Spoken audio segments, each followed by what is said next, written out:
YouTube पर ओम coaching bye SPD आपका बहुत बहुत स्वागत करते हैं। आज हम आपको भक्ति काल के बारे में बताएंगे। इस वीडियो में इस टॉपिक में आज हम भक्ति काल के बारे में पढ़ेंगे, क्योंकि यूपी के किसी भी एग्ज़ाम में UP police, UP SI, UP constable, लेखपाल, बीएड एंट्रेंस के लिए, तो ये और बीटीसी वाले बच्चों के लिए भी उनके एग्ज़ाम में भी पूछा जाता है। तो हिंदी में जहाँ भी हम हिंदी एग्ज़ाम के बारे में पढ़ेंगे या हिंदी विषय के बारे में पढ़ेंगे, वहाँ पर भक्ति काल मोस्ट इम्पोर्टेंट होता है, क्योंकि भक्ति काल से लगभग सबसे ज़्यादा पूछा जाता है, क्योंकि यहाँ के जो कवि है और उसके रचना है वो वेरी मोस्ट इम्पोर्टेंट है। क्लियर? तो इससे पहले हम स्टार्ट करते हैं नया टॉपिक, भक्ति काल या पूर्व मध्यकाल। तो मैं आपको बता दूं, भक्ति काल को पूर्व मध्यकाल भी कहा जाता है। सबसे पहले मैं आपको बता दूं, भक्ति काल को पूर्व मध्यकाल भी कहा जाता है। जब साहित्य का विभाजन हुआ था तो पूर्व मध्यकाल था, और पूर्व मध्यकाल को भक्ति काल किसने कहा? आचार्य रामचंद्र शुक्ल ने। देखिए, मैं आपको एक चार्ट के माध्यम से समझाता हूँ। ये देखिए, ये हिंदी साहित्य का इतिहास का विभाजन हुआ था, काल विभाजन, जिसमें सबसे पहले आदिकाल, पूर्व मध्यकाल, उत्तर मध्यकाल, आधुनिक काल, इस प्रकार से 4 भागों में बांटा गया था।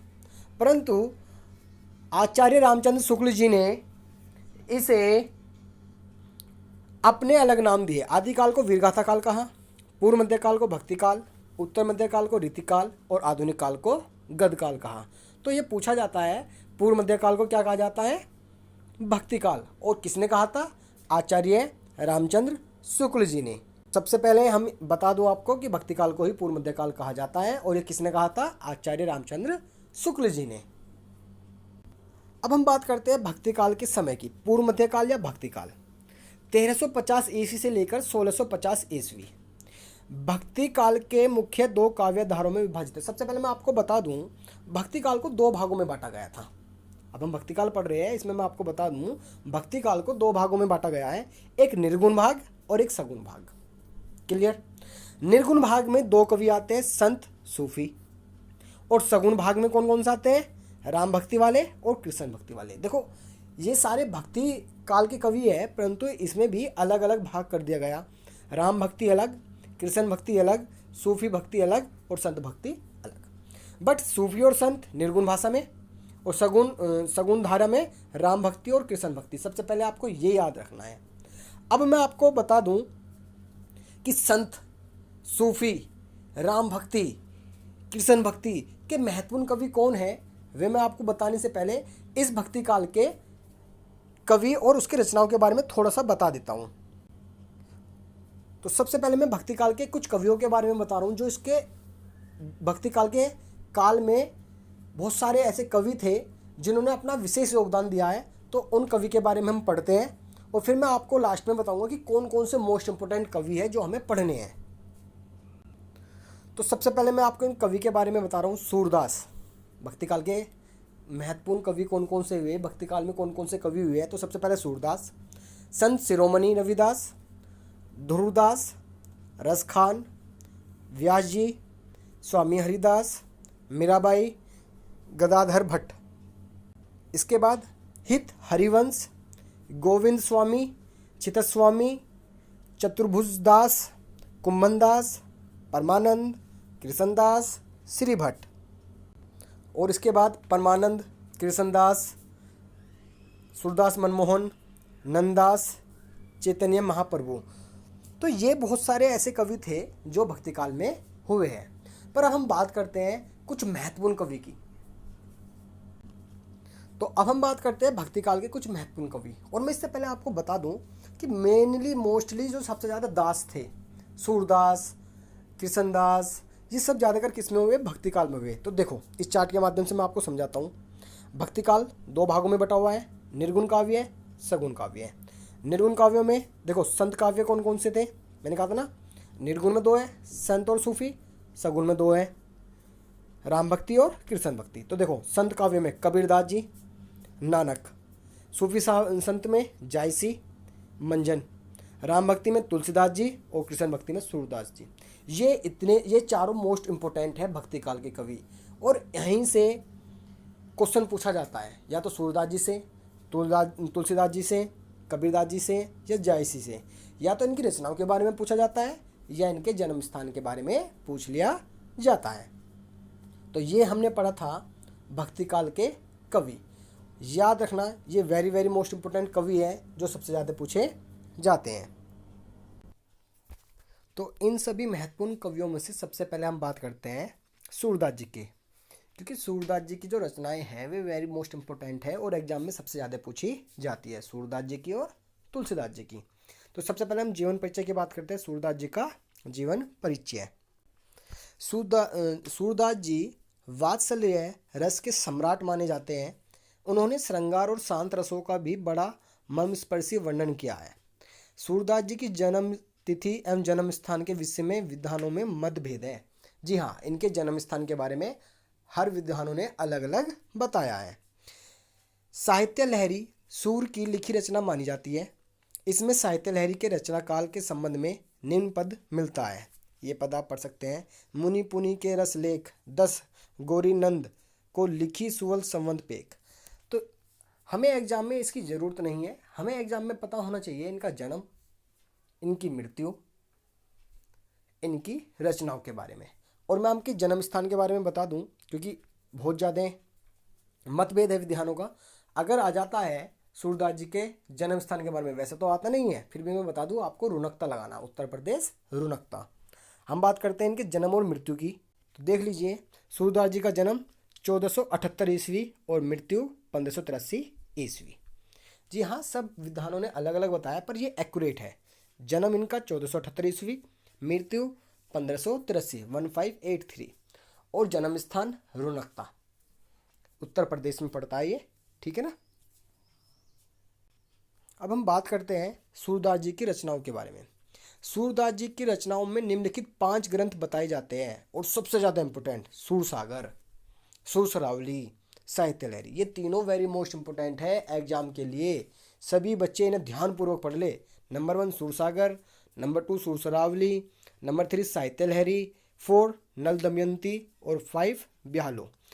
ये दो लास्ट वाली इतनी इंपॉर्टेंट नहीं है जितनी इंपॉर्टेंट ये शुरू की तीनों है, सूरसागर, सुरसरावली और साहित्य लहरी।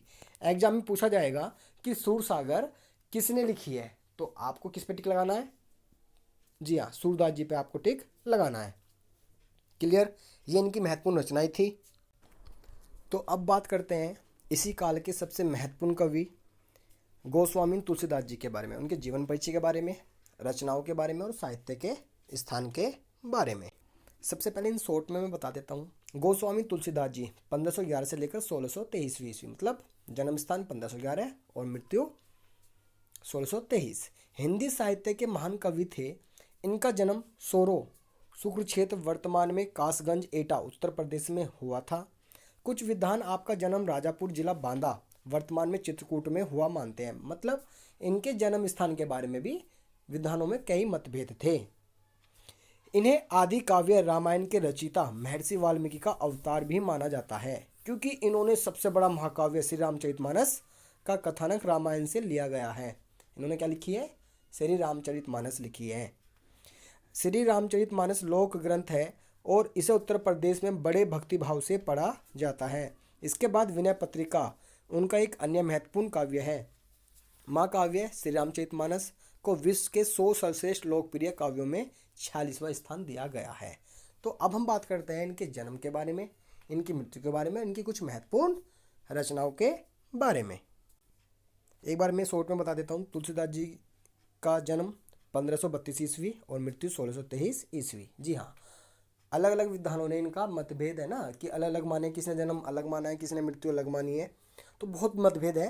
तो इसके साथ एग्जाम में ये ज़्यादा नहीं पूछा जाएगा जन्म के बारे में, मृत्यु के बारे में। बस सबसे ज़्यादा जो पूछा जाता है वो इनकी रचनाओं के बारे में पूछा जाता है। तो अब मैं पूरा डिटेल में बता देता हूँ। सबसे पहले पूरा नाम गोस्वामी तुलसीदास, जन्म और जन्म भूमि सन 1532 और संवत 1589। जन्मभूमि राजापुर उत्तर प्रदेश। जी हाँ, इनका जन्म स्थान जो एक्चुअल में माना गया है वो उत्तर प्रदेश के राजापुर में माना गया है। मृत्यु सन 1623 संवत में पूछा जाए तो 1680। तो जन्म 1532 ईस्वी और मृत्यु 1623 ईस्वी। बहुत मतभेद है पर आपको ये एक्चुअल मानना है। मृत्यु स्थान काशी।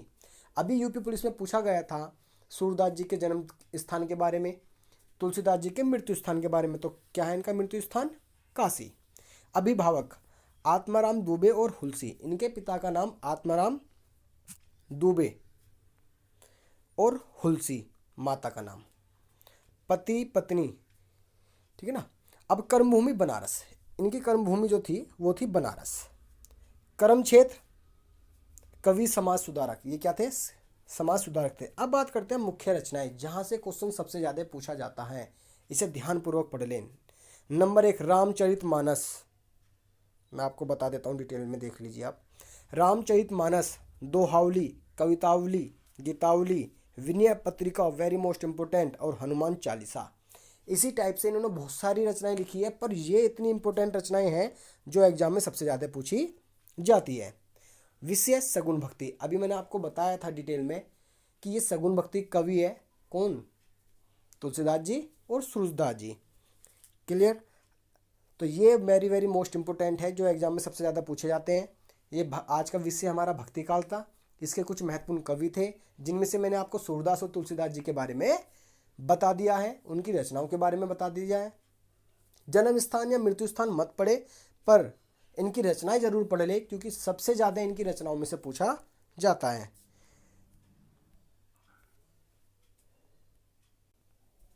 तो इसी के साथ हमारे चैनल को सब्सक्राइब करना ना भूलें। अपनी एग्जाम की तैयारी करते रहिए। और मैं एक बार आपको फिर बता दूं, तुलसीदास जी राम भक्ति कवि थे और सूरदास जी कृष्ण भक्ति कवि थे। ये क्वेश्चन भी पूछा जा सकता है कि भक्ति काल में राम भक्ति कवि कौन थे? तुलसीदास जी। और कृष्ण भक्ति कवि कौन थे? सूरदास जी। तो अपना बहुत बहुत ध्यान रखिए, घर पर रहिए और लॉकडाउन का पालन करते रहिए और घर बैठे ही अपनी तैयारी करते रहिए। थैंक यू, धन्यवाद।